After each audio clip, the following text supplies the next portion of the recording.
Welcome all to Eat, Drink, and Explore with Cece. Happy Thanksgiving!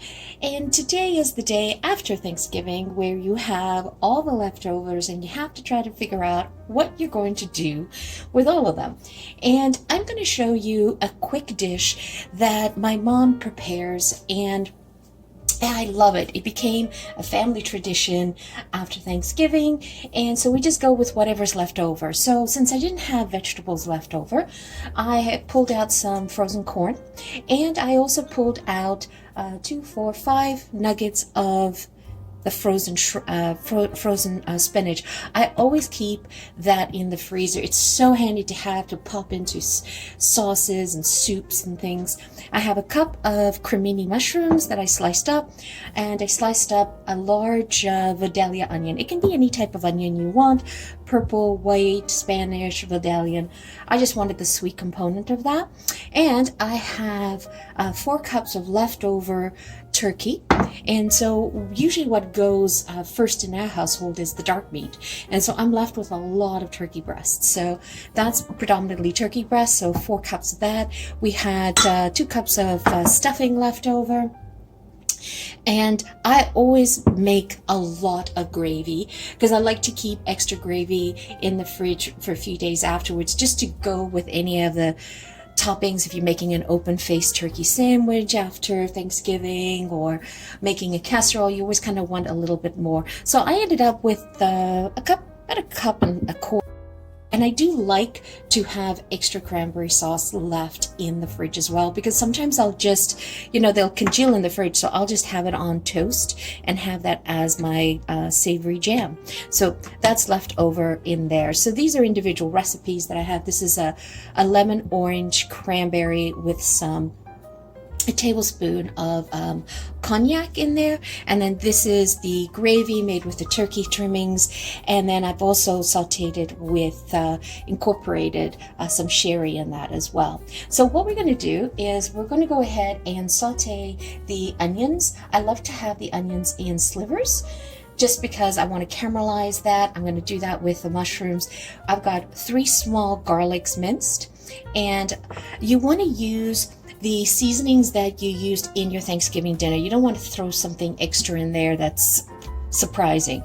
So I have thyme. I have a teaspoon of thyme, a half a teaspoon of black pepper, and a half a teaspoon of salt, seafood salt, because everything's already salted, so I need to just taste it as we go. But mashed potatoes is the first thing that goes as well. I never have leftover mashed potatoes, but let me just get this out of the oven. So what you want to do is you want to prepare, these are the frozen potatoes. So this is like the restaurant style waffle that I get with salt. And I just pre-cook them in the oven.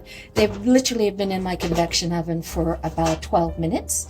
And I do want them to be crispy like this, because we're going to add that to the dish. And these little crispy bits add a little crunch to the casserole that we're making. So definitely well worth it. And then we're going to top it off with some cheese. Didn't add the cheese to the board, but just some grated Parmesan cheese or Italian cheese, like with Parmesan and mozzarella. So let's get over to the stove and get the vegetables sautéed.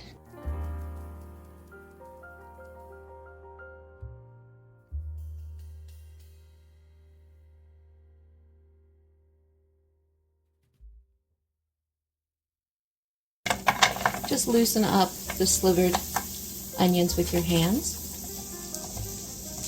The idea with these is, with the onions, is you want to get them to just the beginning of caramelization.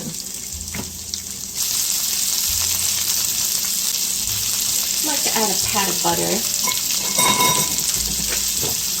with the olive oil just to control the burning, because I love the extra virgin olive oil taste. Okay, so we're starting to get some color, so we're going to add in the mushrooms. I love to use the baby portobellos or the cremini, depending on where you're at. They call them differently because they keep their shapes. So you want to salt and pepper the onions and mushrooms. Saute that down until you get a nice caramelization on the onions before we start adding in the turkey. Let's pop in the minced garlic, saute that down. So we're going to add in the spinach pucks, and you want to put that in frozen so that the liquid dissolves into your mixture and it adds some additional moisture. And then after that, we're going to pop in the frozen corn as well. So you want to saute the spinach and the corn into the mixture and dissolve all the liquid so that the spinach starts separating. Then you're going to pour a little bit of the gravy into it just so that you can start to moisten everything before we start adding the 2 cups of stuffing. What you want to make sure is that you add a little bit of gravy at a time, and you do want to reserve about a cup of your gravy towards the end when we're going to finish off the dish. So what I'll do is I'll add a little bit of the stuffing at a time, incorporate that into the mixture, and then once it's incorporated, add a little bit more and then do the remaining bit. I just find doing it in stages helps me get everything incorporated together as opposed to being lumpy in the dish. Okay, so now it's the assembly part. So we're going to take these potatoes and then we're going to do layers. So get yourself a casserole dish. Okay, so first thing I do is I just plunk some of the stuffing down at the bottom. And the surprising element is the cranberry and the potatoes. You're not expecting that crunch. I try to be generous.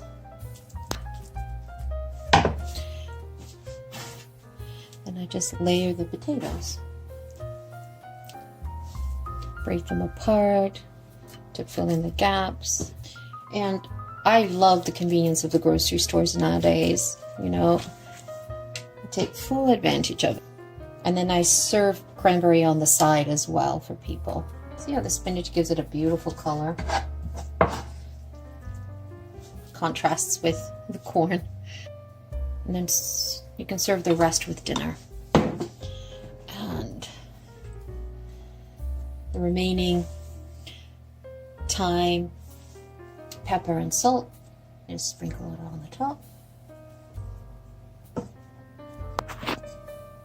Okay, so let's put that in the oven for about 20-30 minutes at 385, just so that it heats all through together and the cheese melts. So there you have it, folks. My leftover Thanksgiving feast fixings that I didn't know what to do with. I put and created this quick little casserole dish that can serve us for dinner and lunch for a couple of days afterwards. It is so tasty, and I love to make this. Put it in the oven for 20 to 30 minutes. I just left it a little bit too long for my liking. I did not want that to be that dark on the cheese, but it's up to you. And let it sit. The longer the casserole sits, the more the flavors amalgamate and the yummier it is. Now, what I'm going to do here for serving is just going to take some hard cheese. So this is a hard cheese. It's an Italian and it's a Pavia. And I'm just going to just give it a little bit of white snow. So it's sort of, and then I just have little pops of the toasty cheese. Have a little bit of leftover salt and pepper from what we originally had.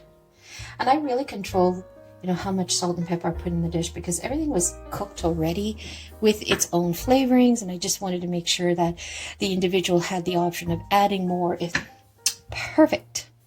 So yummy. So once again, thank you so much for joining me. Greatly appreciated. If you're new to the channel, welcome. If you're a returning champion, thank you so much for your love. If you have not yet subscribed, hit that like button, hit the subscribe button and the bell notification so that you can get notified the next time we upload videos. Join the community, add some comments. Would love to hear from you guys. Once again, thank you so much. Happy Thanksgiving. Ciao.